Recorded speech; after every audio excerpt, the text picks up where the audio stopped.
Hi, this is Maureen Marovitch, documentary filmmaker, and you're listening to Frank Talks Pleasures and Lifestyles. You're listening to Frank Talks Pleasures and Lifestyles, and I'm Frank because I have to be.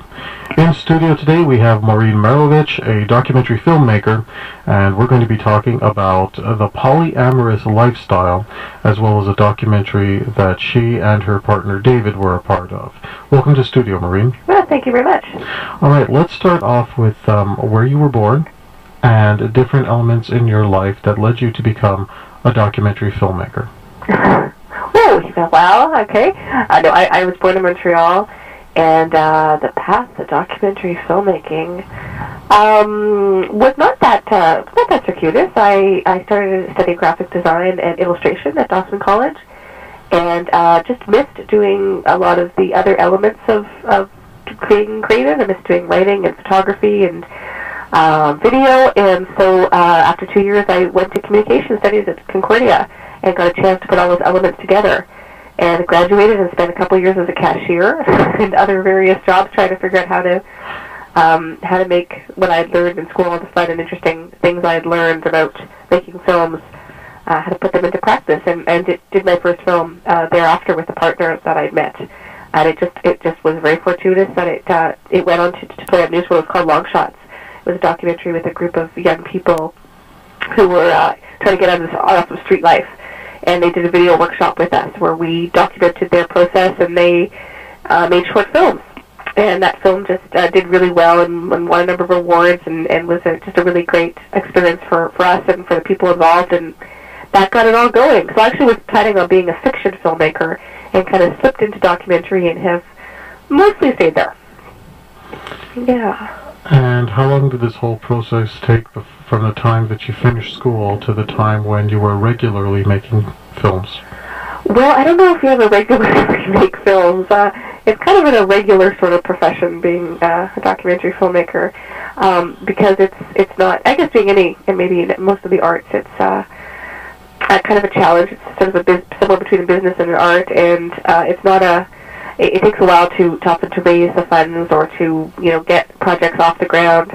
But we usually do manage to do a film every year or two. Sometimes they're films we're very passionately, personally involved in, and sometimes they're things that we're commissioned to do by other, or work with other companies, and they're often things we're quite fascinated by, but they may not come from us. But I think the first film, I graduated in 91, and my first documentary came out in 94, so that's actually a pretty good rate, I would say, to get started. And since then I've been working on a number of films and some television shows and all that kind of thing. And if you had the choice, would you prefer to do documentary films on a full-time basis if that opportunity became available? Documentary films well, I do some form, I guess, related. If it's not exactly a documentary, it's nonfiction television, or I'll work a lot on various projects, other people's projects, sometimes as a researcher or a writer, or sometimes I'll be hired as a director. So I still get to work in the field. Would they always be my projects? Often, but sometimes there's a lot to learn by working on other people's productions as well. So I actually kind of am quite happy that I get a chance to do that. So I think 3/4 of the time would be pretty good. Yeah. Let's talk about a very specific documentary film that you produced. Sure. It was called When Two Won't Do. That's right. And you were featured in this documentary. Right. That's an unusual project for us. Most of the time, my partner David, Finch, and I, who is, I guess, a life partner, I would say, and as well as my filmmaking and egg partner and pictureless productions, we mostly make films about other people. Train the camera on other subjects, and When Two Won't Do was a documentary, a personal documentary. We were quite involved in the film on camera, as well as being people behind the camera.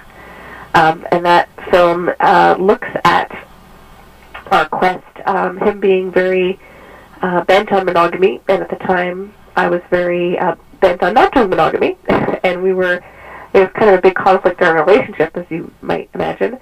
And rather than break up, we decided we were going to go on this filmic quest. We were going to try to figure out how other people did non-monogamous relationships, which meant everything from open relationships to swinging to something called polyamory, which is the idea of being able to have loving relationships with more than one person at a time, openly.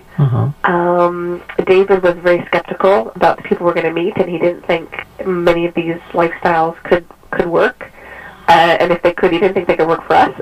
I was kind of really interested to see what we would discover, and so off we went on a 2-year quest, making the film at the same time.